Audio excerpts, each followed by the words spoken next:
My parents have made one racist comment, and Amanda's parents have made one racist comment. We wait to see who breaks the tie. Wait, what did Amanda's parents say? The day after Amanda gave birth to Maisie, she called them, and her mom's like, "Oh, how are Maisie's eyes?" Oh, right. I remember you telling me about this. Yeah. And Amanda's like, "Yeah, she's fine. She can see things. She can see color. Doctors is great." And her mom's like, That's not what I wanted to know. It's like, does her eyes look like Andrew's eyes? That's fucking hilarious. That's funny, man.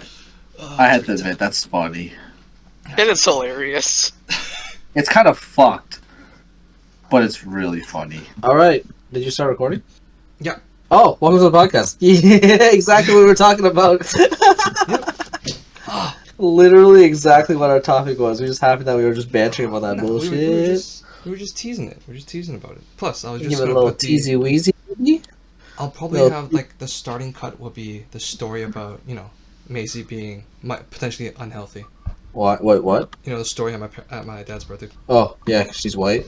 Yeah. Taking out That's a pretty good story. Taking out of context. Yeah. Dude, she All got right. her official Chinese name now. What's her Chinese name? Ma Ying Ying. No, So, So what does that mean now? So apparently the Ying part is to the same syllable. My mom explained it as because I'm too fucking retarded to spell two different Chinese symbols, they just repeat the same symbol twice. My dad told me, my dad told me to shut the fuck up and don't ruin this. They actually got a Buddhist monk to pick the name, and it's supposed to mean like pretty and smart and all this kind of shit. But then also like the whole Buddhist science is that there's like the fire character in it because like based off the time of her birth, the day and all that stuff, there's not a fire in her personality or some shit like that. Dude, I'm not gonna lie. That sounds like a whole lot of bullshit to me. Yeah, do you know what it sounds like? It sounds like the Chinese chiropractor your mom took you to. Oh, dude, man, when he used his Chinese technique to pull the arthritis out of my wrist. Ever since that day, man, I've been feeling like a new man. As in, I will never listen to my mom again about medicine. Because that was the stupidest shit I've ever seen in my life. Wait, was that the one where it's like you have evil energy, you start to like suck it out? Yes. That one. That stupidity. So fucking stupid. I cannot believe I actually got tricked into going to this thing. Dude, the funny shit about that is, I don't think I told you that day. My dad believes in like Chinese Eastern healing medicine so much that he's told me before that like the only reason why it's not recognized as actual medicine is because it's the Western people trying to keep China down. Oh yeah? Damn. Not gonna lie, I thought your dad was a smarter man. I'm not gonna lie, Andrew. Did you? You know what? I will send him to that guy, and maybe all your dad's problems will be fixed. He will suck the bad energy out, and by that I mean you'll just randomly die.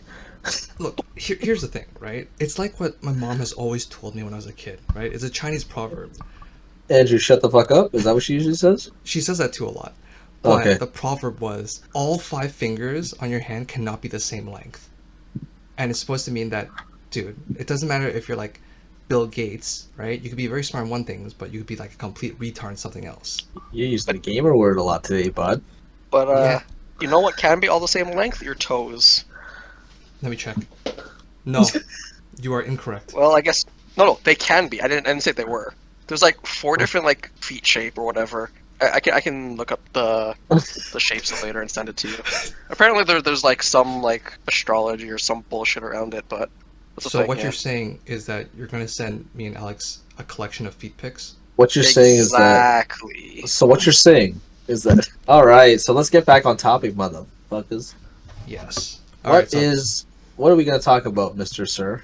Alright, so let's go with the easy one. The first topic is it selfish for players to want store credit as prizing at locals? All right. We'll let Andrew start this off, or do you want Kevin to start this off? I mean, mine's gonna be really simple. Let's pick Kevin. Kevin's a smarter guy than me. Factual. Okay, so, is it selfish? I don't think so. Is it a potential problem? Yes. I think it goes for the game though, because not all games have the same ruling with this. But at least for Digimon, since it's a Digimon podcast. Oh shit! Really? Well, sometimes. But that's technically against Bandai TOS. Cash pricing cannot be given out. It has to be product for like any Bandai sanctioned event. So it's kind of this weird middle ground where stores have to be careful of what they do. And as far as like packs versus store credit, I think unanimously pretty much all players would prefer store credit because not everyone wants packs, or if people buy product like already, they don't need the additional packs. So while it's not selfish to want it, they also have to be realistic and understand what the store can and can't do. I think, honestly, I love store credit, but I think it kind of hurts stores a lot more, I think, because they order the product in, and it's kind of, sometimes when the sets get older, it's not possible to move. And just for the health of like the LGSs, I think moving that product is a lot easier on their bottom line. So that's why I think We have a guest. Oh yeah, we have a guest here. Who's this guy, Mr. Tavonsky Makaronison? Why is he muted? What's good, fam? Were you guys recording? I just realized what channel you guys were in. And, No, actually, no. It's actually No, good that you're here. Yo, T-Mac, your thing is lining up, but I can't hear you. I think there's something wrong with your mic. No, I can hear him. Can you, what? Okay, I weird. can hear you too. Yo, come on, guys, just play along. Oh, you're Yeah, a kid. Get fucked, Andrew. Well, I was saying though, like I think store credit is good for the players, but I think in terms of helping the LGSs move product and their bottom line, just to keep them healthy, I think pack pricing is acceptable. And I think if I got pack pricing, I wouldn't be too sad about it. But like that's just me on the other end because I'm holding a lot of store credit, so now it's just like what do I use it on? So Just So use that's it on just random me. shit. that's what that's what I'm saying too. But yeah, but T-Mac, we're talking about how store credit versus like pack pricing. Like what's your opinion on that essentially, right, Andrew? Yeah, so the first one is just, is it selfish for players to want store credit as pricing at locals? No, I don't think it's selfish. Because obviously everyone wants to save money, everyone wants to get product, and if it's easier on you as the player to get product through like winning a tournament, I think that's only fair, right? You want to save money too, so why not win through store credit? What I think though is for the store, it really depends on the store, because like if the store is going to be like, all right, we're just going to give like one dinky pack that nobody really wants, then it's kind of shitty, right? Makes no incentive to play. But I think store credit is a good alternative to not like a cash prize or something like that. So yeah, I think store credit's pretty good. I like store credit. Plus, it gives back to the players, you know what I mean? You get product off your shelf so you can put in more inventory, and then yeah, balances out. I think especially because a lot of people just hoard store credit and then like forget about it. So like in the end, the store's actually just kind of it's like the gift card thing, right? Where you have a gift card and you just really hope that like people just forget they have a gift card, essentially, right? It's like that thing where it's like yes, money could come out, but in terms of like me especially, like I am holding like stupid amounts of store credit at one store, and like I just don't know what to spend it on, so I just forget about it. So that in the end, they actually just make it stuff off me in a way, right? And obviously that's on me for being an idiot, but that's that's how it is.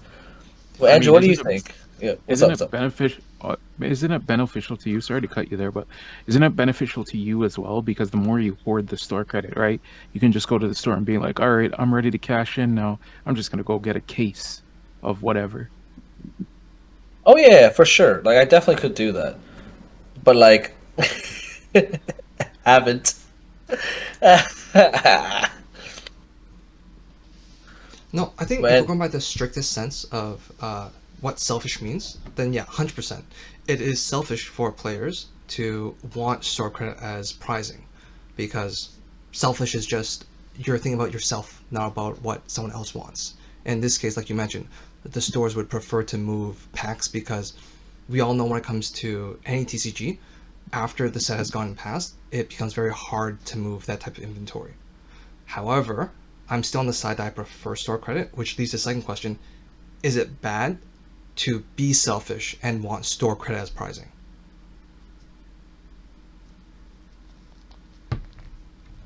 I think this comes down to an individual player. If the player says, "Oh, you don't have store credit, I'm not playing your tournaments," then yeah, it is a little bit selfish then, because at the end of the day, although some people play for like the prizing, some people play for fun, whatever it is. Like when you play the tournaments, you do help out your LGS, even if it's like just a little. Honestly, like just showing up and showing face is helping enough, right? So to say like, "Oh, I won't play your tournament because you don't give store credit," like that is then selfish, because you're directly screwing over your LGS just because of their choice in pricing system. No, I can agree with that. I can definitely agree with that. Like, I do think the sentiment in one of our locals right now is that the store pricing the store credit has gone down quite a lot. I think they're implementing a new pricing system, which is the reason why. But at the same time, if I'm correct, this store is doing pricing for every LGS. And if you're doing it for every LGS, You mean for Oh, wait, every you TCG, mean like right? sorry, every game. Sorry, every game. So, yo, T-Mac, I can hear you sorting cards, fucker. Oh, sorry, my bad. It's all good. So yeah, if you're doing this for every game, that means universally every game's packs are on the table. So some games may have a new set with like more expensive cards. You can maybe make profit on that by saying, "Hey, I want to take this instead." So I think what the store is doing is that you can actually grab one piece packs, which is, as we all know, money, right? I think one of our guys actually did take a one piece pack. He did pull like an alt leader. So he just cashed out immediately. So if that's the case, I think pack pricing can work out. Say maybe some games have a new set coming out, you can try to make money off that. But I think yeah, if you're just purely on like, I'm not playing because there's no store credit, it just kind of means like you're in for the money, which I see is fine. Everyone has their reason of playing, but that's how stores die. That's the problem. Obviously, we don't want stores to die, but it's hard to strike a balance, is what I'm trying to say. Alright, the way I see it is, I don't think it's bad to want that, but I agree with Kevin. It's like there's a fine balance, right? So for example, let's say there's LGSA, right? Their pricing used to be store credit, and now they've changed it so that they want to move products. So like, okay, we're only doing pack pricing instead. Kevin's right. I shouldn't, make a big scene and be like, well, if you're doing this, then I'm not showing them again, because that's just me being a bitch about it. But I do have a choice to say that, you know what, it's not really worth my time.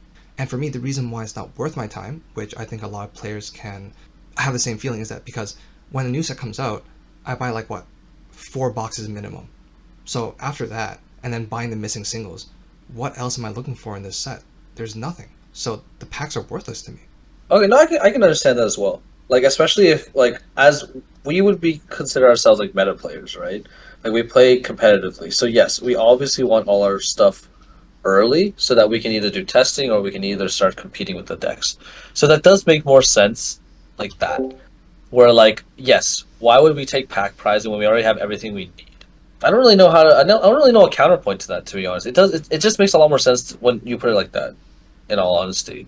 I am probably on the same boat. Like, I don't know if people know, me and Andrew usually split a case of every set with Kiki, and we just kind of get everything we need immediately. And Andrew's more of a min rarity kind of player. I like to max things out, but generally I will have the decks ready to go if I can't max it out. So yeah, taking packs is kind of rough. I'll just be like, what do I do with most of this? Like, I'd have to hit like the alt. I'd have to hit an alt to have any kind of meaning to the pack, essentially. But people like Kevin over here, what's your take on that? Honestly, my take is what it's always been, that buying singles is always more efficient than buying packs. So even if I don't open product, like for those of you who don't know, I have not opened a single box that I've purchased. I have not opened like any starter decks.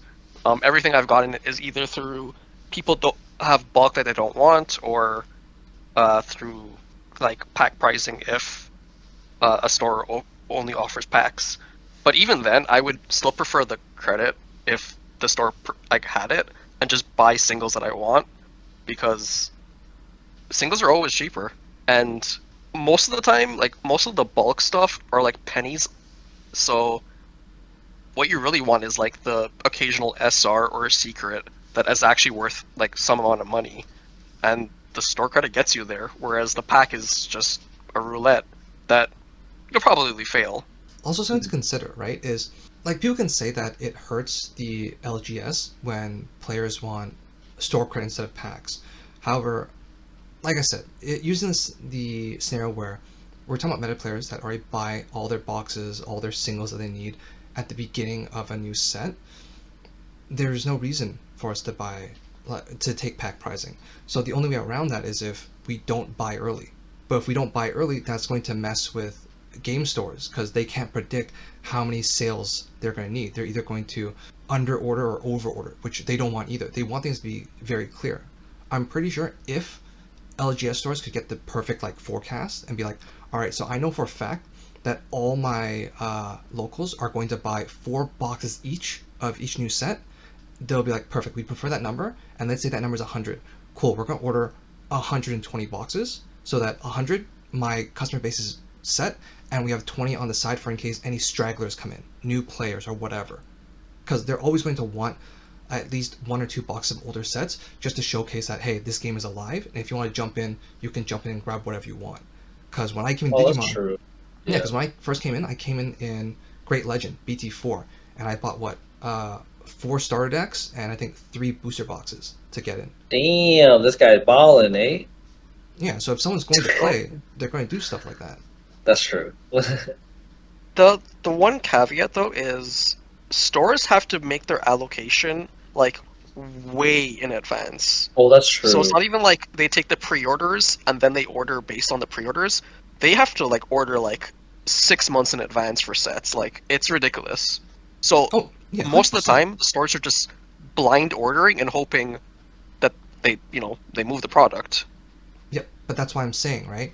It's better currently, like in the way that I'm saying, which is you have players that are willing to just buy everything they need up front and just not prefer pack pricing, is better for them because they can more easily forecast how much they need in the beginning, and they know that as you go further down into the set, no one's going to take anything. There's going to be no buyers except for the couple stragglers coming in. Yeah, Wait. that's not. I guess that's pretty on point. Yeah. And also something else, right? And I'm not saying names because I don't know any person that owns a local game store personally. I just know that in the Canadian tax code, right, for small businesses, there's a lot of loopholes for them. So for example, you can say like, oh, LGS might die off because, they can't move product. There's 2 answers to this. One is if they can't move product, like enough product that they're not making a profit, they were fucked regardless. Now, if we're talking about like, let's say BT13 is gone and passed, and a game store still has, let's say, 2 cases of BT13 left, they know it's gonna be very hard to move. Easy. I'm pretty sure, like, I don't know the exact numbers, but they can easily get at least one of those cases and write it up in tax as, this product was damaged on arrival, and they can write it as a business loss, and it's a tax deductible. I wish I knew more tax law. I did not study that with my accounting. So it's easy shit. And not to mention, right, like same thing, I'm not gonna name names, but there are game stores that on pre-release day, they'll be like, oh yeah, sure, pay me in cash, and I won't charge you taxes. So for you, the customer, you don't pay a tax. For the store owner, they'll just be like, yeah, that box was damaged on arrival, I can't sell that shit, so I'm going to be taxed up with that, but that cash goes straight to my pocket. So there are ways for game stores to survive, right? If they're not utilizing this, that's their fault. And 2, if they're utilizing it and they're still fucked, they were bound to fail at the beginning. They were destined to fail. Well, most LGS stores actually don't really last, right? Like a few of them are always in the red, if not break even. I think I was talking to one of the stores in Markham, and most of the time they're just trying their best to break even, right? They're not really. They don't really start the LGS to make money. Like, obviously, like if you want to make money, there's way better ways to do it, right? But they're just starting it for the love in the games. And as I've seen him every time, it looks like he's getting less and less sleep because he's just trying his best to not kill the scene by being too greedy, but at the same time, not die because he has no money left. T-Mac, how's the Ottawa scene for this? Like, what do you guys usually do? So it really depends on the game and the set, to be honest, when it comes to boxes, because usually what people will do is they'll evaluate, oh, is this set worth it, right? Then we'll approach an LGS and being like, hey, this is how many we want. You can put this allocation down for us. Once everybody gets that first initial wave of boxes, like no one's buying a box again. Like, it's actually hilarious because we all discuss it and then we evaluate and be like, oh, it's not worth it. It's not worth to buy a box. For example, looking at OP04 for One Piece, right? As soon as the first week went out, everyone was like, all right, we got all our stuff. We bought like 2 cases. We don't need to buy anymore.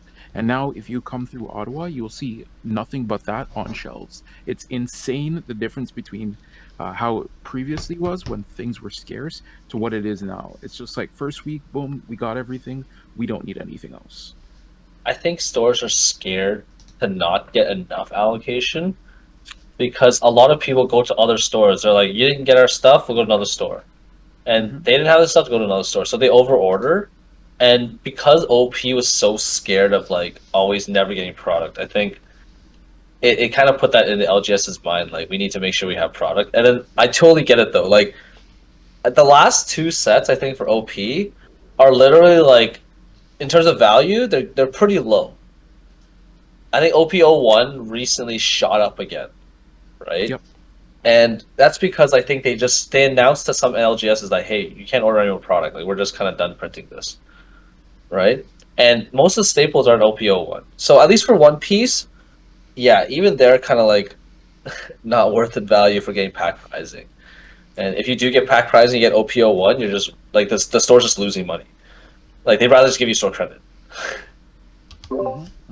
Also, something I was thinking about, right, is that when it comes to small store, because every LGS is effectively a small store, right? I don't think they have someone running the stats in terms of like, they don't have someone that can do inventory forecasting for them and tell them like, what's the optimal number of boxes or cases they should be ordering. That's one.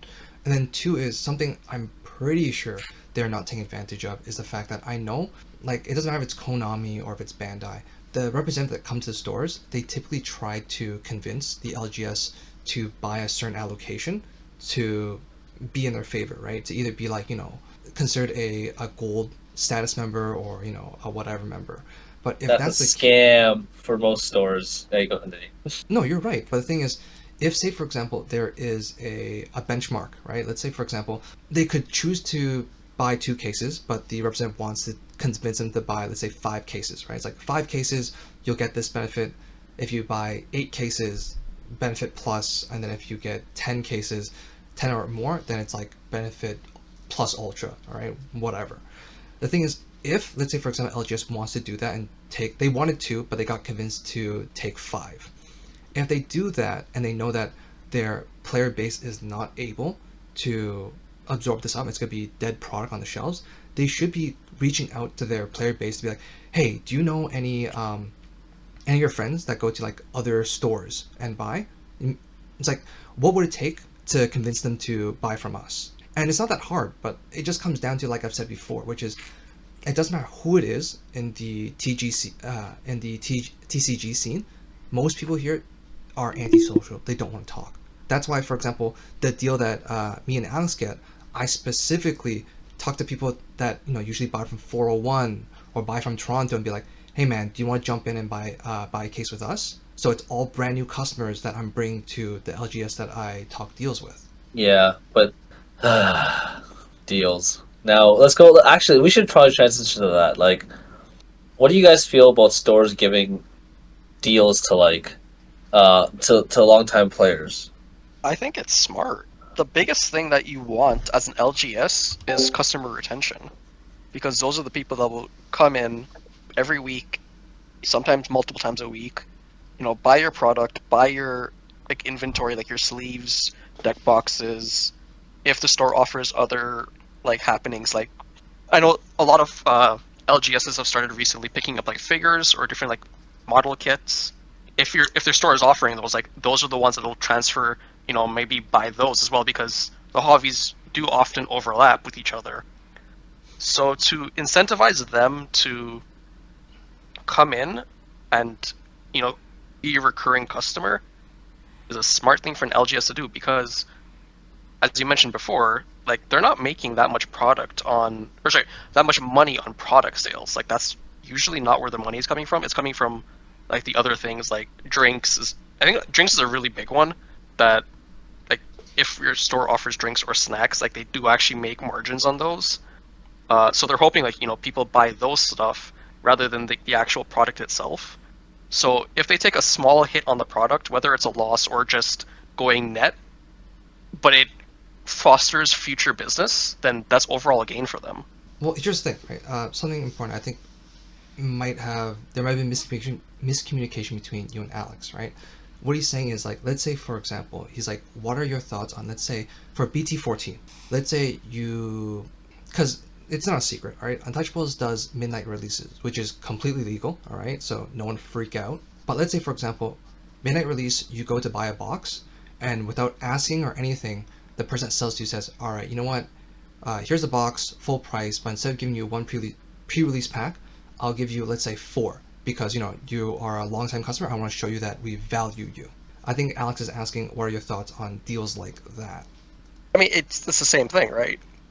They're incentivizing their most likely current, like if you're buying product from a store that's not new, it's most likely current fan base, but even if not, you're incentivizing a client base, whether new or like already your existing customers, to continue to do business with you, because LGSs are just another business. If you curry favor with players or with your customers, they will be more likely to be your repeat customer, which again translates to long-time sales, which is what you need as an LGS, because if you don't have customers that are recurring, you will go under very, very quickly. Yeah, I agree with you, right? As a customer, from a customer's point of view, I agree with you. I just want to clarify. But if I was to speak on behalf of the LGSs, I disagree. I think it is not a good choice to do unless you know for a fact that that specific community is very fickle and willing to leave. So a very good example, and you know what, TJ, I'm sorry for throwing you under the bus, but here's the thing, man. That man loves his DCGs. And if I was an LGS owner and strictly thinking about profit, even if, TJ's a little bit unhappy, I would not give him a deal because I know he's coming back. Why do I know he's coming back? Because like I said, this man loves TCGs, and 2, he is too bought in to his current LGS community. He's not just going to abandon it like that. So unless something very drastic happens, as an LGS owner, I wouldn't do anything. So my counterpoint to that is, yeah, you could have a existing customer who has supported you and loves you and has shown up through thick and thin, but if you piss that customer off, they can very easily cut you off. And I've seen it happen where store owners are scared to piss off certain people, because if they do, they know they lose a significant population of their customers. No, I agree with you. Like, to be specific, I'm not saying as an LGS owner you can piss off the player base. What I'm saying is, if there's no reason for me to give you a deal, I'm not going to do it. Fair enough. Like, and what I mean by it, there's not a reason, because I know some people might take it as, but there is a reason, because it'll increase player retention, right, or something like that. Sure, but unless there is a specific a trigger or some sort of indicator that tells me that this customer is going to leave, this customer is going to leave and he is worth this amount of money that I'm unwilling to let go, or this indicator is telling me that a substantial base of customers are leaving, there's no reason for me to take action. But I think the problem with that lies in the fact that, as you mentioned earlier, most stores don't really have someone to crunch the numbers like that. So they don't Correct.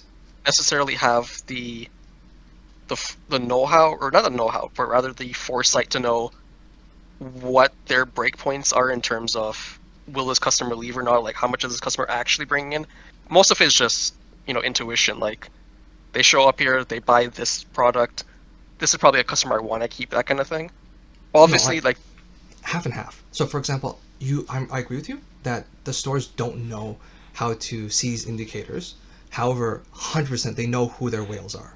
The white whales. Right? They know who the So- big spenders are. Remember that one time? I'm not gonna name the store name, but remember where it's like there was going to be like the next day was the release of the new set, and some guy just walked in, was able to go behind the counter and literally grab all the singles he wanted from the new set that Yes, right? I remember that. That was None a of us- big Yep. fucking day. He doesn't even play Oh. the game.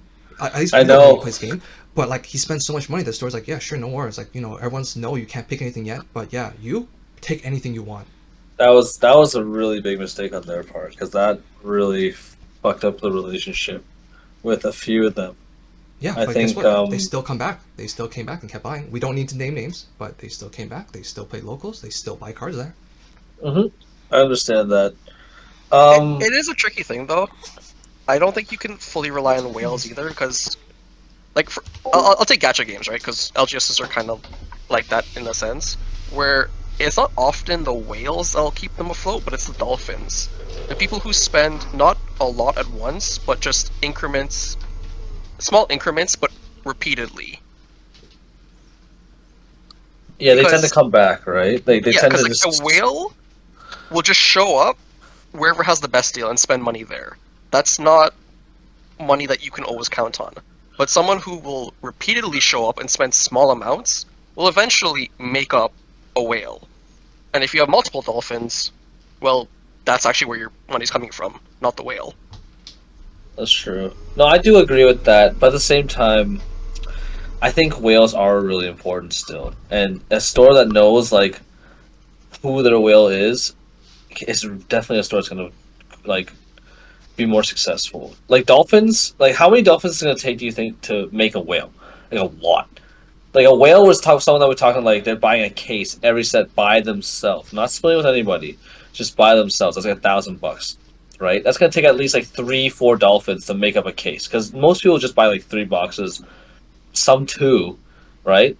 Like, as you said, like yes, it will. Some whales will just leave when it does come to that, so when they get a better deal somewhere else. But the amount of money that they've already made for the store is probably like much more than like them keeping a few customers. Because if those customers, all these customers have the same chance of quitting the game. So True. it's gonna take quite a while for these dolphins to make up for the whale. Even though it's like, yes, there are incremental spenders and they do tend to come back more. But I do think dolphins, I wouldn't say dolphins are the backbone of like how to make money. I think the whales are definitely something you have to cater to, because they just infinitely help you make more money than a pond of dolphins will. Just one whale. Like, think about you play LGSs every week, right? And you're not even considered a dolphin. Well, I'm very atypical to like a normal TCG player, I would say.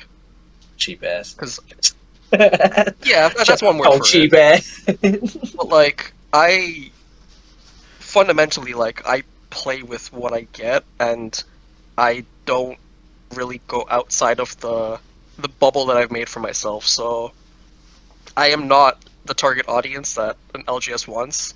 You are not. You actually are like the exact opposite of what LGS wants. Someone that comes in, runs straight on locals, and leaves. Yeah, This fucking guy over here. Wait, TMac, how much do you think you spent on Digimon? You'd say from purely on local game stores only. Way too much. But if I had to put a number on it, I would say upwards of $5,000 or $6,000 And that's just with Digimon? just with Digimon alone. You're fucking correct. Now, do we consider how many years is that? The game's been going on since 2020, so that's like 3 years now, right? I assume you played from the beginning. Yes. So would that be a whale, or like what would that classify as a whale? I am not buying 2 or 3 cases per set. So no. No, right? No. So over I would say the whale is someone who would like buy a case of set. Even a case is not too bad. Like even if you're buying 2 cases per set, because I do know those are like whales. But like I think someone just buying a case isn't even that bad. Like if it's your only hobby and you're only spending like $1,000 on it, I don't think that's all that bad, to be honest. $1,000 per set. Yeah, I mean, That's wild. you definitely guarantee you're getting all your cards, right? It's pretty much, it equals out to just buying all the cards that you need for the set. Yo, this Especially rich man if you're a mentality, I collector. just can't get used to it. Like 1,000%. I'm Ridiculous. I'm poor as all heck, brother. But I'm saying if it's your only hobby, like so me, I'm different, right? I'm kind of like Q in the way of I'm a different TCG player than most because I play like 20 different games. So I definitely cannot afford to buy a set per game, right? Or I would be in 20K worth of debt. But I don't think a case is all that bad, to be honest. Depending on prices and stuff like that. If your case is like $900, I don't think that's all bad. But if you're like a rarity hole, like, and you're buying like 2 cases per set and stuff like that, then I think yes, 100% you are definitely a whale. Fuck, I can't even imagine that shit. 2 case, like 1 case. When someone says they're buying a case to themselves, I'm already like, why? Yeah, the only But way I get can it. see someone I get buying- it sometimes when people really love the game, but why? I can only see Yeah. someone buying a case or 2 cases for themselves when they're chasing after something like, when Ghost Omni or Ghost Alpha came out, right? That's the only way I can see someone doing that. I No, think it comes down to the game as well. 'Cause I think we're looking at this from a Digimon perspective, where Digimon has set rarities, and you know exactly, like a box Oh, that's will always true. have a set rarity. But the biggest example is Weiss that I can think of, where they don't have set rarities per boxes; they have set rarities per cases. So Yes, similar to what I Andrew forgot was about that. saying, Completely you can forgot about chase that. a specific card, but the only way you're guaranteed to get that type of card is by ordering a case. And then if you hit the card, let's say in the first 3 boxes that you looked for, the next however many boxes is in that case, like they'll say 9, like say it's 12 boxes per case. Those 9 boxes you could just sell. You're not going to get back all the money because obviously it's a searched case, but you will get back enough that it works out not too bad. Yeah, for sure. I think from what I remember seeing, like when you buy a box of Weiss like loose, it's definitely much like I don't think many people buy loose boxes from LGSs, right? Because they kind of No. just hit the case, hit the lotto card, and then just said fuck off to the case. Because the case has a set rarity. Like you have 1 or 1.5 per case, right? That's kind of the ratio. Yeah, so there's 2 different signed cards. There's an SSP and an SP, both of which are signed, obviously different values. And it's 1 per case for SSP, and I think it's 2 SPs per case. So you have 3 lottery cards essentially per case. And once those are taken, the rest of the case is dead. Yup. That sounds horrible. Oh, it's absolutely awful. And I think other Bushiroad games have similar, like, crazy rarity systems like that. So I think Shadowverse the does. I discussion- think. Yeah, correct. I think Shadowverse has something similar where they have like the the SP card, like the sign card. Yeah. Shadowverse is it depends. You have 1 leader card, maybe 1 leader card in a set, and then you get like 2 SPs. So like the fancy foiling, and then I think you get guaranteed like 5 of the like regular like super rares and stuff like that. In a case? In a case, yes. Oh, okay. Yeah. Oh, okay. That's weird. So yeah, so I think like the discussion of whales, I like what was considered a whale. I think it depends on the game in this particular case, just because different games have very different rarities. So for like Digimon, a game where you could probably get a playset of every single card within 3 boxes. Sorry, you can't get a playset of everything because of SRs. but you can get virtually a playset in 4 boxes. To buy a case, which is 3 times that much, you're basically a whale. Yeah. Yeah. I think there were some people. Oh, sorry. Go ahead, TMac. Do it. I was about to say I definitely agree. It depends on per game because, like, let's say a game like Magic, for example, right? If I see anybody buying more than like 2 boxes of a Magic set, I classify them as a whale. Because Wait, why? Because those boxes are like maybe I want to say close to $200 per box, right? If you buy more than 2, that's almost $600 you're spending on 3 boxes with completely random chances. Like Magic doesn't have a set system per case or anything. It's all random. So if you're doing that, you are definitely a whale, 100%. But in a game like Digimon, where you have like set rarities and stuff like that, and you're guaranteed some stuff, like if you buy a case, okay, you're just going for your playsets. That's pretty much it. I don't classify you as a whale at that point. Maybe that's just because I come from Magic and I've seen like actual whales, like guys who are spending like $10,000 per set to make sure they have all the cards they want, or they're just doing it for the gamble because it's their only game that they play, or it's like their only hobby. That's blam. Holy. I don't even know how to feel about not having a set like thing per. I'd just be stressed out the whole time opening. Oh, speaking of complete side note, sort of, but whales are also the people who are willing to play flip it or rip it. Fuck those people. Okay, like let's settle down now. So No. Okay, so story time.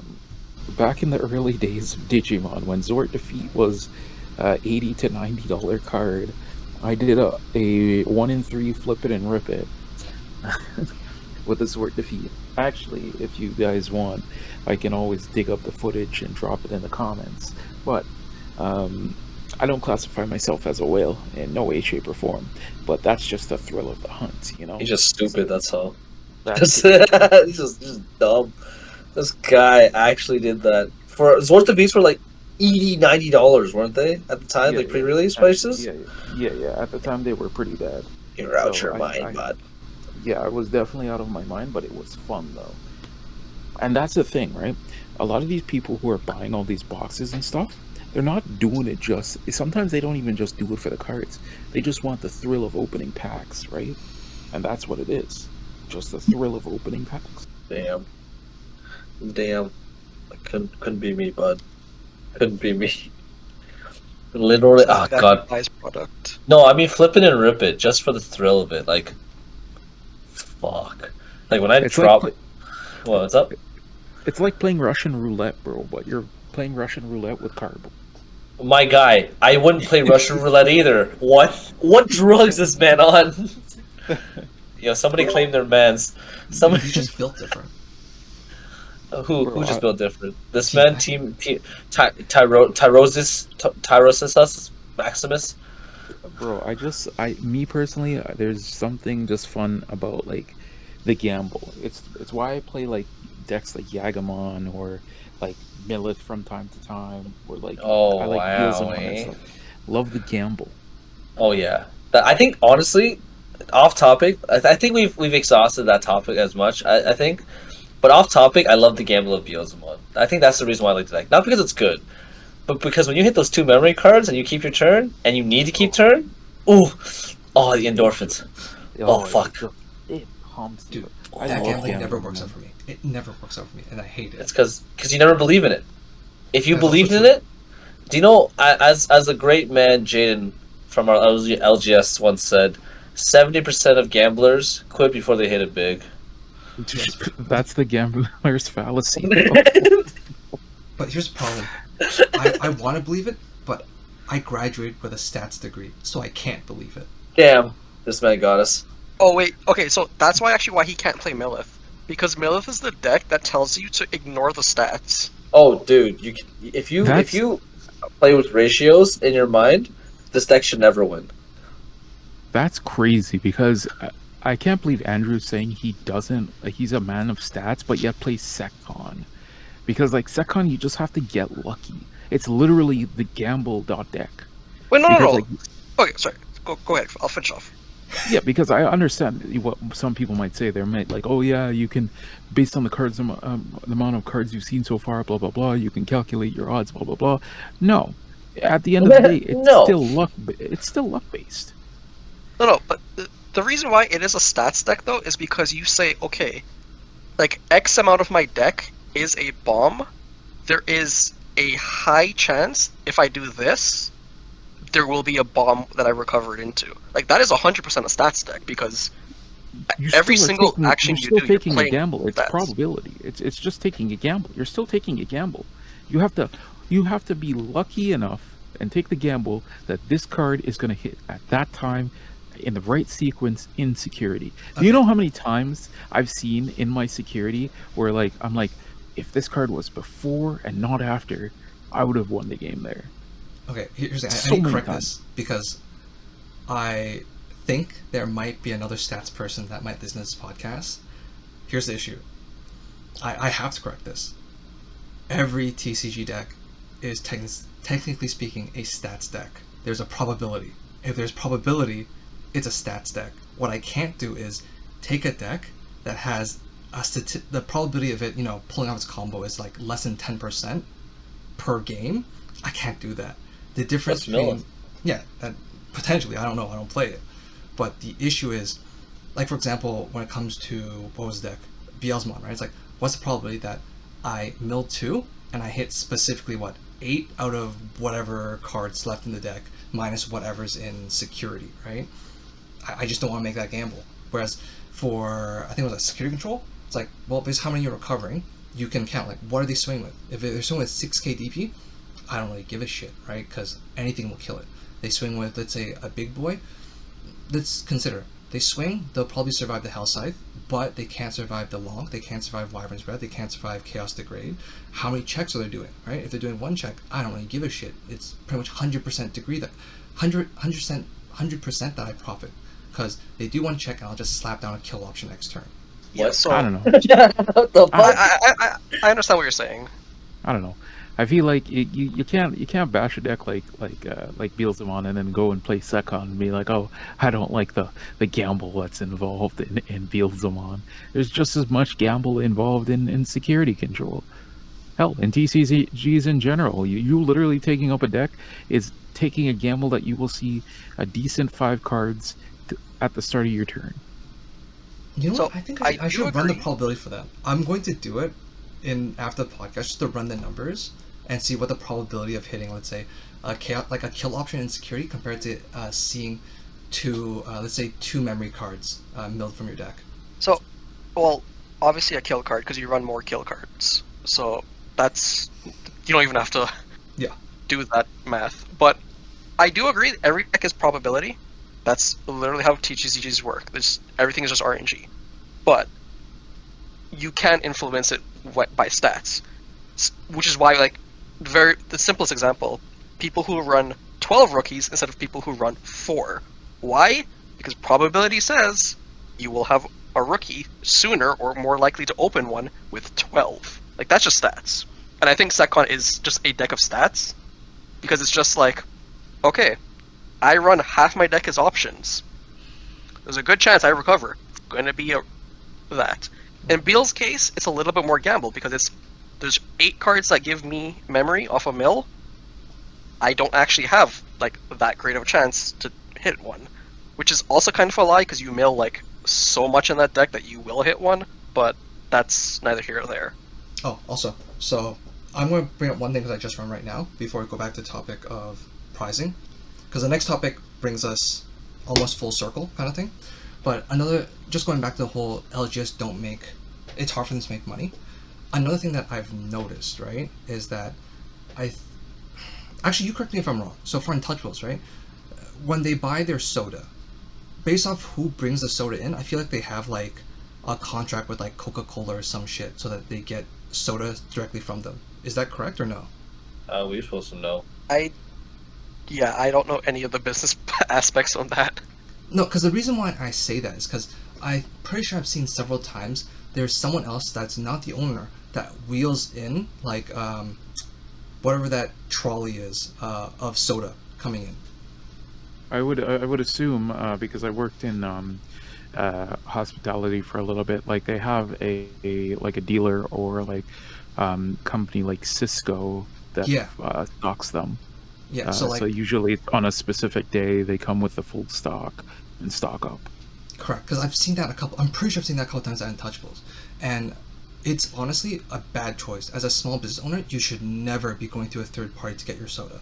And I'm saying that because my parents have owned multiple small businesses, and I remember I asked them why don't they, set up a partnership with like a Coca-Cola representative, and they said if you do it that way, the margins that you make on each soda sold is fucking dog shit. So the reason why is this: they tell me that if you go to No Frills and buy Coca-Cola, like I think it's like a box of 24 when it's on sale, it roughly comes out to about $1 per can after tax, right? Actually, you can cut the tax out because you charge tax. It comes out to $1 per can before tax. But when you sell soda at what the market price is, it's $2.50 to like $3. You're making double to triple your profit. But when you buy from a third party, they're selling it to you at minimum $2 per can. Well, to be honest, though, I think making a contract with something big like Coca-Cola is already pretty difficult as it is, right? Which is the reason why you have to go to third parties. It's not like it's very easy to just contact Coca-Cola and be like, I want to make a contract with you. And they're like, cool, let's set it up. Most of the time, they're going to be like, how much do you want to buy? You need to buy like in stupid price amounts, like warehouse amounts. Like, do you think your parents would buy a warehouse amount worth of Coca-Cola? Correct, they would not. But that's what I'm saying. Exactly. So that's what I'm saying. That's Yeah. what I'm saying. As small as you shouldn't be going through a third party. You should just get all your sodas through, like anytime No Frills, Food Basics, or Fresh goes on sale, you just grab it there. Huh? Oh, that's what you meant. Yeah, that's what I'm saying. Oh, you should never go okay. through third parties. Don't you mean first parties in this case? Because you're actually trying to get it with the maker. No, themselves. he's saying that you go to No Frills when it's on sale for like $1.50. He keeps calling them. Yeah, Oh, but yeah. he keeps calling them third parties, but then he keeps referencing like Coca-Cola, which I'm saying that would be first party. That's literally people making it. Sorry, I meant like either Coca-Cola representative or like what TMac said, like the Cisco people, the people that's the in between. Yeah, but you're right. Yeah, Cisco would be a third party, but like, yeah, Coca-Cola would be first party. So I think that's probably what confused Alex. But yeah, just going to the store and buying it yourself, 100% makes way more sense. Mm-hmm. Especially if they're on sale, right? Because that means you just can't move product.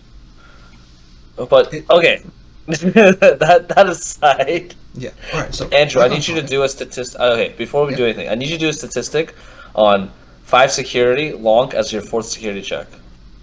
Yeah, I can probably do that. It's not that. Do that. I want to know. Assuming you're running, how many in security control? 4? It's probably 4 at this point. There, we'll do that. Let's assume 4, and going doesn't matter if you go first. Sure. Yeah. No. Has to be the 4th card though. Yeah, So, I'll do it after. you- I'll post the numbers. Yeah, post the numbers like right here, right now. Boom. Cool. And then- I can tell you statistically, in a best of 3, if you run 3 of a card, there is I think it's like 33% chance that it'll be in security if you run 3 of a card in your deck. So it should show up once per game Bullshit. in your security. Again, Bullshit. This is math. You can talk to the statisticians. I am not one of them, but I can tell you that it'll be in there. The chances of it being the 4th card, though, that's some next level. That's what I mean. Stats. Because whenever I play against this fucking guy, Kevin, Long was always the 4th fucking card. Piece of shit. Piece of shit. Must be a cheater. I know what you're talking about. Must be a fucking cheater. Must be nice, eh? Must be nice I was hitting that number 4 Long. Swing 3 checks. Swing 1, nothing. Swing 2, you lose. Crazy. The stacker is calling someone a cheater? That's wild. What do you mean, Right? bro? You're the fucking reason why I play decks that have no security bombs anymore, piece of shit. Okay? I literally play Ruby, and there's nothing. What am I supposed to do? You hit me a security, it's nothing. Maybe a cool boy, and I bought him a Chimera. Kill yourself. Okay, let's censor that part.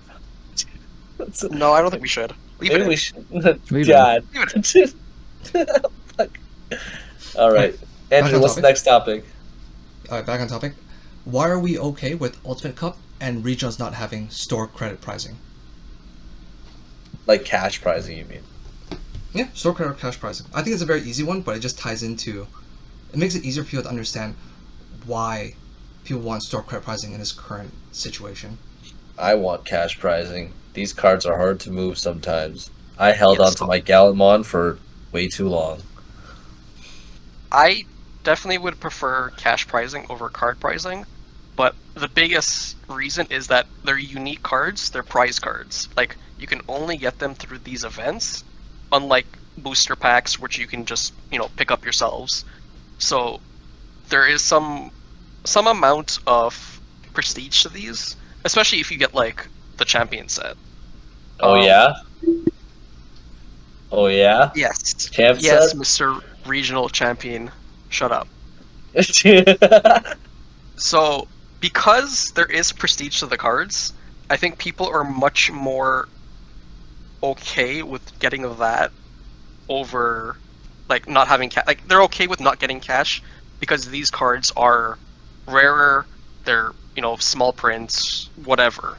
But I do think if you offered, like, many people the choice, they would prefer cash pricing, because if you don't use any of the cards that are in the regional pricing or the Ulti Cup pricing, then you don't give a shit. Like, if I won Ulti Cup, I wouldn't give a shit that I won a Gallantmon, because I don't play Gallant. I would have just preferred the cash, which is, why a lot of the people who win end up selling their prize cards, because they don't actually care about the prize card, they just want the money. No, I agree with it. I think what it comes down to is it's because those cards have value, right? Because I think my answer would be if when Ultimate Cup first, when the Gallantmon pricing first came out for their Ultimate Cup, I think there'd be a decent amount of people that would take that would be okay with just the cards as pricing. But as you get later into the set, no one wants it anymore because there's no value anymore. There's too much of it in the market. It's really funny that you guys talked about champ cards, because I literally got a message 5 minutes ago into recording about the Canon Wise champ card. Continue. You're selling it? No shit, I'm gonna shove it up my ass. What do you think I'm gonna do with it? You know what? I dare you. Do it. Yeah? How much you want to pay? You want to buy it first and I'll do it. It's fundraise it. I'm pretty sure the BrickCity community will fundraise it. What fundraise it? What do you mean? Yeah, well, GoFundMe. You put a target. I'm pretty sure between BrickCity community, and if you put a huge number, I'm pretty sure we'll reach out to like other communities to be like, hey, just fundraise $1 each, and we'll hit And the then target. $50 and I have to shove it up my ass? Yeah. Fuck. I forgot about that. And knowing these people, they would pay to get something shoved up my ass. Yeah. Literally, one person would probably fund it. Yeah, I'm pretty sure one person paid $50 to do that.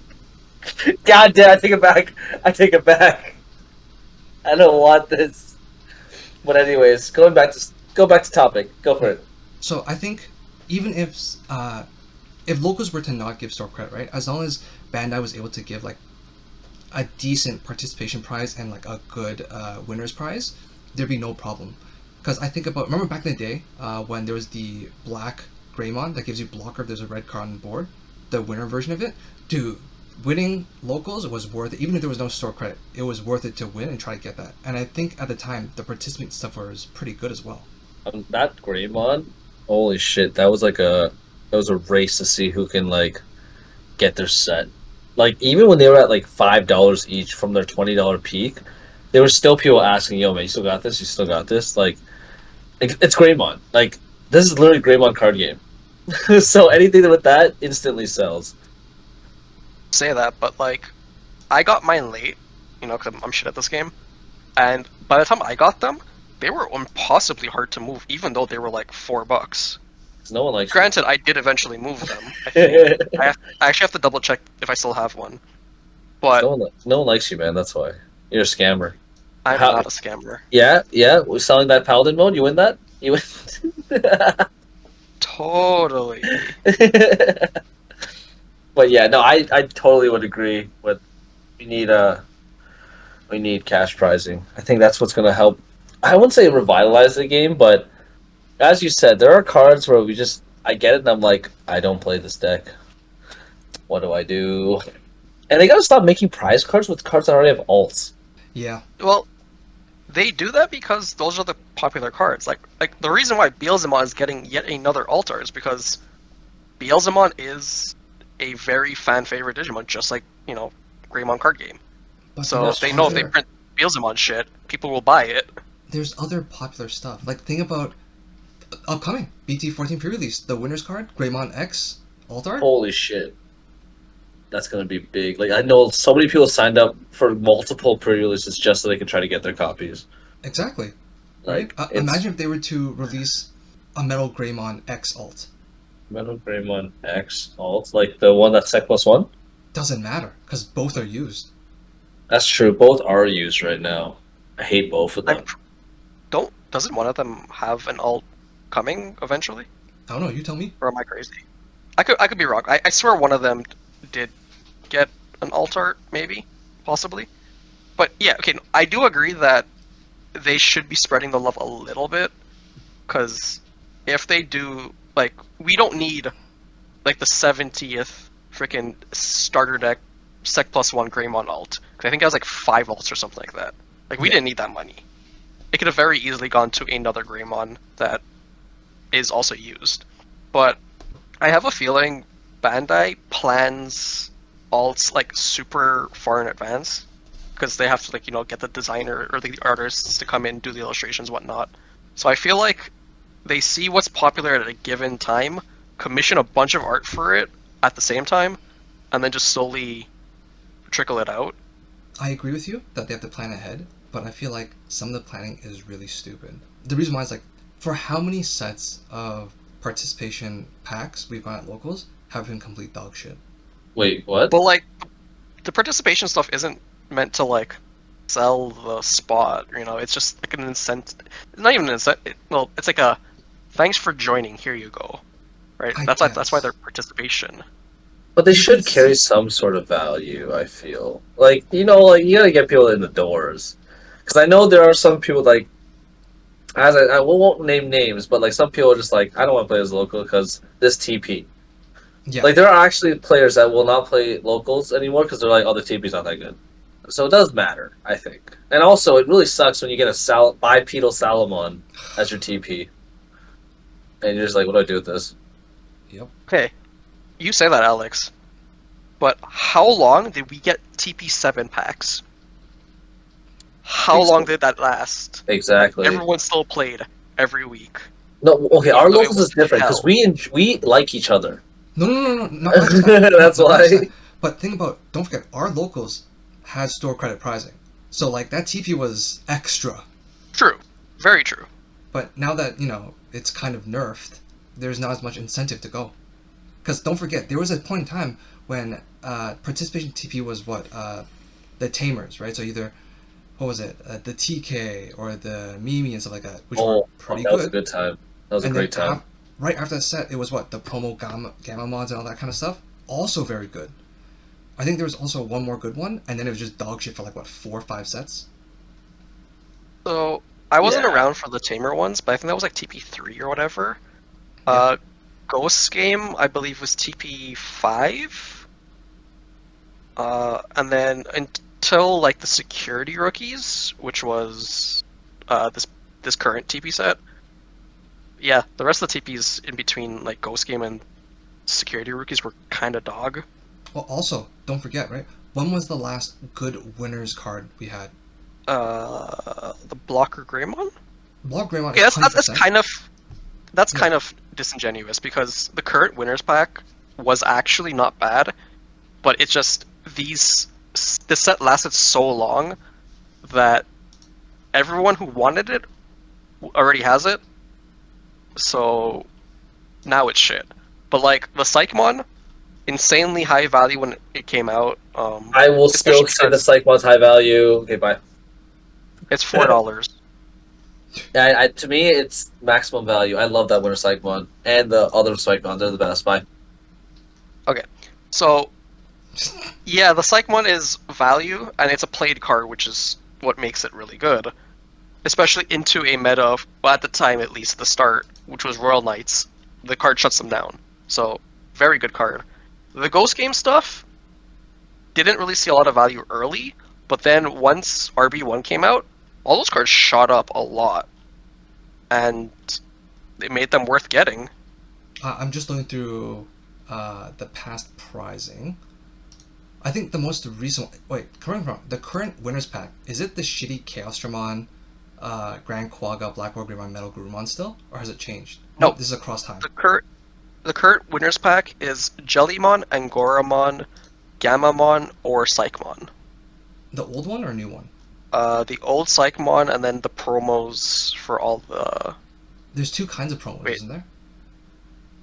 Yeah. So the TP pack is the security rookies, the Altart security rookies. So that's the promo Yep. pack that we get for participation. The winners pack is the 3 Ghost Games and Psychmon. Yep. I see it. Let's see here. Oh, but they're the old school ones. That makes sense though, because RB wasn't even out. Yeah, so because they weren't out at the start, they were like shit value, but then as the moment RB came out, all of them shot up. Well, Angora is relative, like that card is still pretty cheap, but the Jellymon and the Gamma, like they shot up. My question is this: for these 3 Ghost Game cards, right? Did they get a reprint in RB or no? No. Oh, okay. Yeah, no, they didn't. I thought one of them did. No, am I crazy? The Gamma one? Oh no, that Gamma was a 4 drop 1 Evo, right? Yeah, it was considered new. It was the poo poo one. It was the poo poo one. Yeah. Yeah, it was the poo poo one. Like, Okay, yeah. it's getting a little bit rough because I feel like it's so doggy doo doo. Like, think about like I'm looking at Blast Ace pricing. The winners pack is so dog shit. There's only one good card. It's Commandramon. The rest are dog shit. It's another reprint of Promo Gabumon, the one that's on play Search for Tamers. Okumon, which is limited to 1, I think, right? Or is it not? Either way, it's the good one. It's the Promo Okumon. The Grank is limited to 1. The Grank Okay, is. okay. Okumon is still fine. And then King Sukamon. I feel like only Commandramon has value. The other 3 are not. Which so Commandramon is it? 4 cost blocker. That was not bad. But yeah, no, That's what I'm every winter pack's usually like that though. Like there's one that's good and the rest are kind of doggy doo doo butter. Except that Yeah, well- one where we got the Grank, the Black Warg, and the Chaos one. That was actual shit. The Sukamon will also probably move just because so many people love that meme deck. It'll move, but for a very like I'm pretty sure it'll move for like maybe what, $2. To be seen, because they are getting some support. They're getting a lot of support. Like they get support every set. Like Well, someone put it perfectly. The Sukamon support is just a pack filler that used to exist. That's fair. wait, explain that to me. So before we used to get pack filler, like vanilla rookies or like just vanilla cards in general that just or cards that fundamentally didn't really do anything. But now, rather than making those shit cards that won't ever see play, they just make Sukamon support. On the plus side, like I agree with Kevin. It's not bad. It's a good idea. The upcoming Volume 11 tournament pack is actually pretty good, but it's only good because there's Greymon support. There's the what is this? I mean- BT12? Wait, hold up. Wait, what do you mean Greymon support? Isn't it just a reprint of another Agumon? Yeah, but Altar. Which Agumon is it? BT12 Agumon. Search for add a tie. Wait, what? Yeah, add a tie, add a Greymon. I'm searching this up right now. Damn it. Yeah, and also it has the Greymon too. the same Why are line. you doing this? Are they Altarts? Yeah, it's different artwork. TP12? Is that one? TP11 or TP12? TP11. Volume 11. Volume 11. Why are they doing this? Wait, Tamer? Wait, I'm crazy. What's happening? Who am I? Tournament pack. Tournament pack 레본 디지모 TCG 카드 게임. TCG 카드 game. What the fuck? I can't find it. Yeah, out of the 7 cards, I can see 3 good. So the Agumon, the Greymon, and the Gammamon from RB1. Which is The good. the other 4 are pretty much doo-doo. Oh, maybe the Beetle Gammamon is okay as well. I don't know. Wait, hold up. Volume 11 is the Gammamon stuff. Is it 12? Oh no, I'm crazy. Ignore me. I'm an idiot. Ew, they look like shit. I'll still collect them. They look like shit. Bulkmon? Pulsemon? What the fuck are these? It's fine. I understand not every single card can be good, so I accept it, but the fact that there's at least 3 that's good is fine. 3 out of 7. Oh yeah, I think 3. Wait, what's the 3? What's the third one? gambling one, because that's the RB one, so it's hard to get. Is it the RB one? Yeah, it's the 4-drop, isn't It it? says promo. Oh, sorry, maybe I'm wrong, because I heard you say Delete 4-drop one of your before. opponent's Digimon with 2,000 DP or less. Isn't that the one that came in That's every... Ew.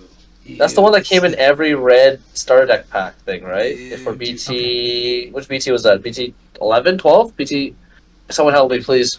Please help. I don't know. I can't help. Yeah, it might not be the one you're thinking of. It's okay, so only 2 good cards then.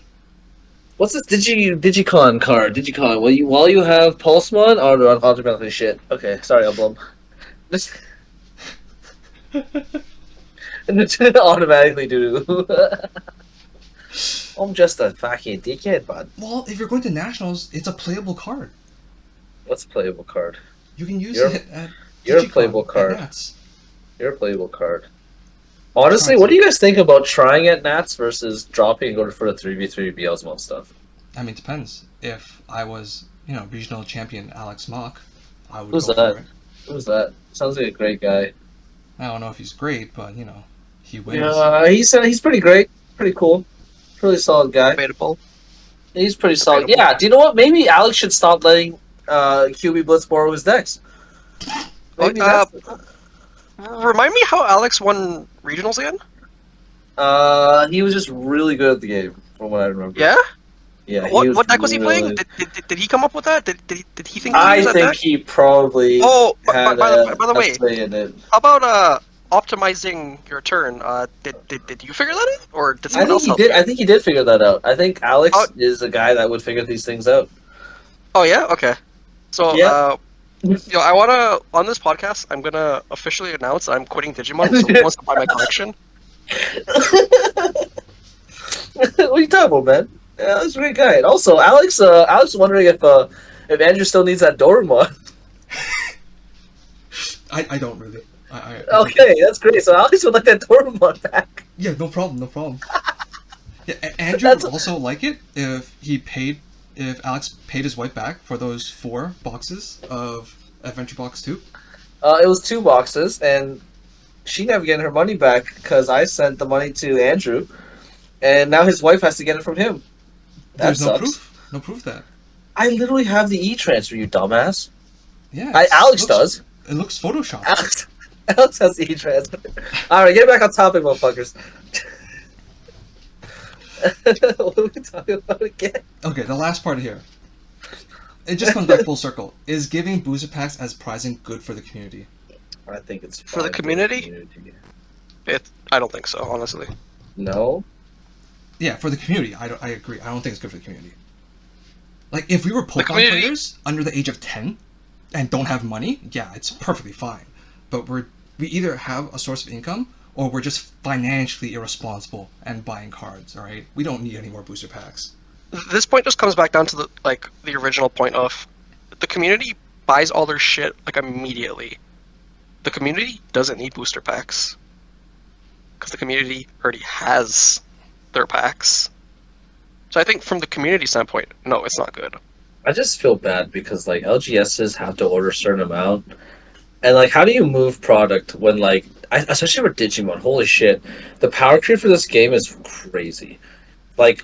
Immediately when a set comes out, everyone the best deck is literally that deck. That's in that set. You try to play an old one, yes, you can. I think Beelzemon is still top, but damn man, you just play the other decks and you'll have an easier time. Alex, alright, I'm gonna try and make you understand.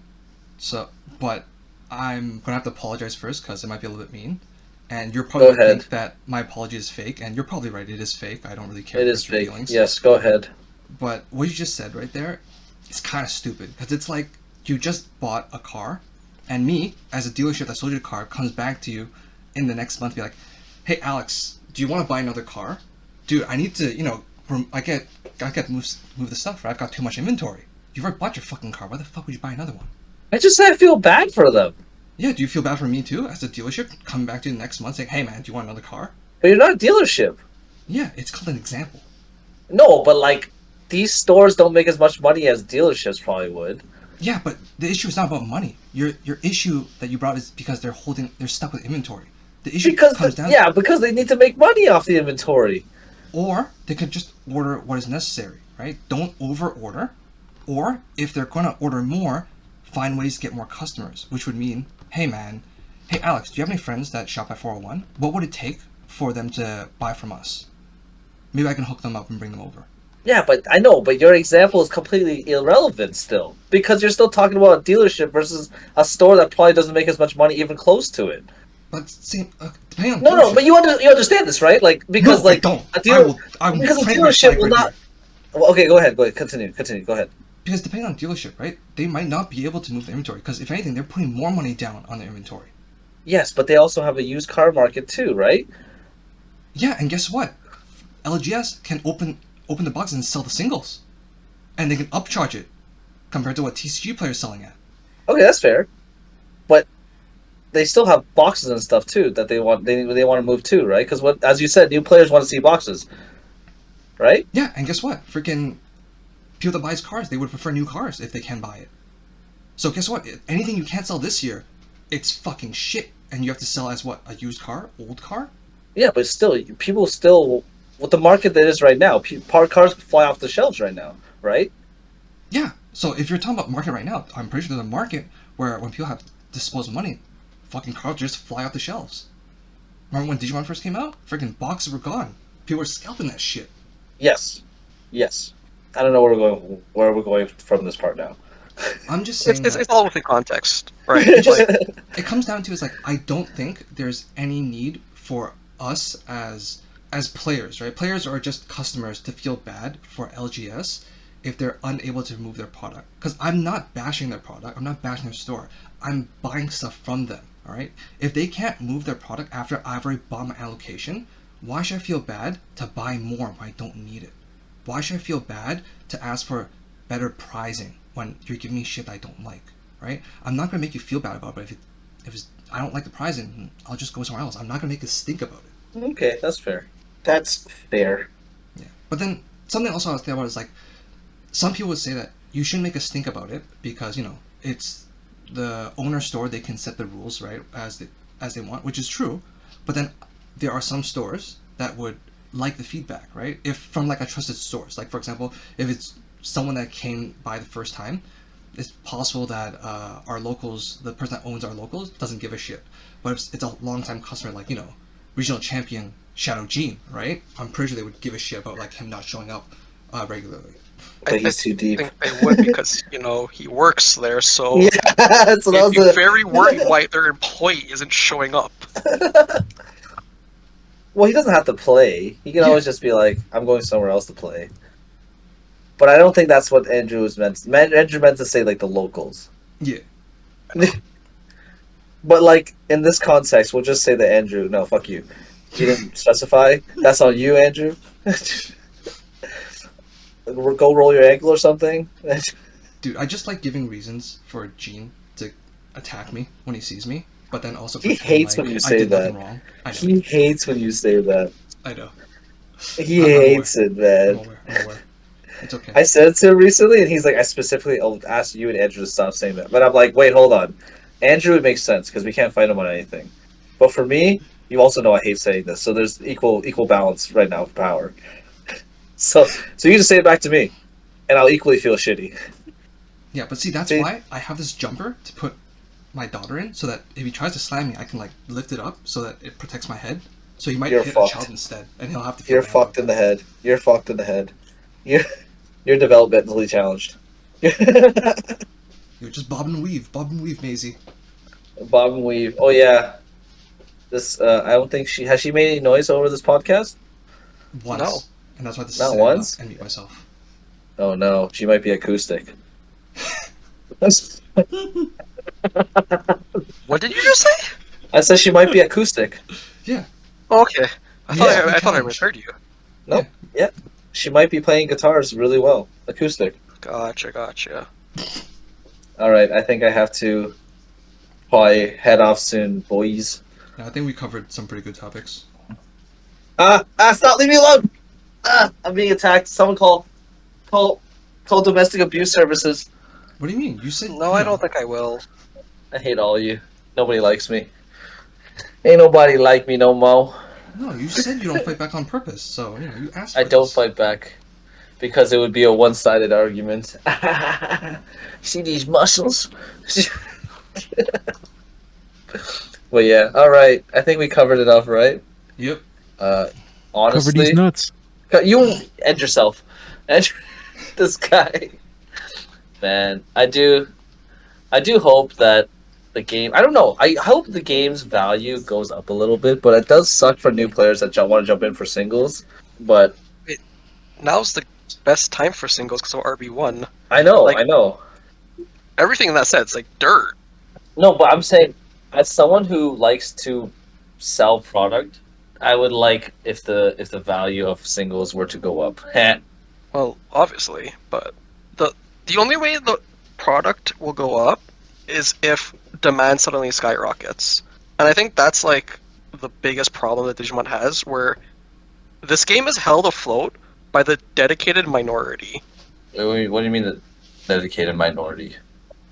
Like, the numbers aren't going to be maybe as big as some other big names, like, whatever, like Yu-Gi-Oh!, Magic, Pokemon, like the big three. But the players we do have stick with this game through thick and thin, because the pricing is shit. So why else would they be sticking through it? Because they enjoy the game or they enjoy the community. But the only way like pricing is actually going to be worth something is one, well, Bandai has to actually print new shit. But two, there's just suddenly a huge influx and product goes scarce. That's true. Also, I think we have to end it. Amy is singing. We did end it. We did it? Oh, you ended it already? Yeah. Okay, good, because she keeps singing and then she won't stop. Okay. Why did I give a real answer? Yeah. Well, Alex, I have a solution for you. If she's not stopping the singing, just return her back to the factory. Amy, TMac said that you should go return back to where your cousin is in the sweatshop factory. He's fucked up, eh? What an asshole. I didn't say I did Why would he not say that? He said some Can't believe fucking. that. So mean. I can't believe that he would say that. Yo, you're fucked. He's never even met you. He's never even met you, and he You're would say that actually shit to your fucked. face. Amy's actually gonna hate me now. Yo. I'm so sorry, Maisie, that you're gonna have to You deal know, with this type of T-Mac is misogyny actually in the future. racist. He actually hates Chinese people. Whenever he sees Chinese girls on Instagram, he immediately reports them. Being Back to the chilling. CCP. Being chilling. He reports them back to the CCP, he says. Is that what you said, T-Mac? That's Yeah, why they yeah. have Yeah, it as my she said the style right CCP. now.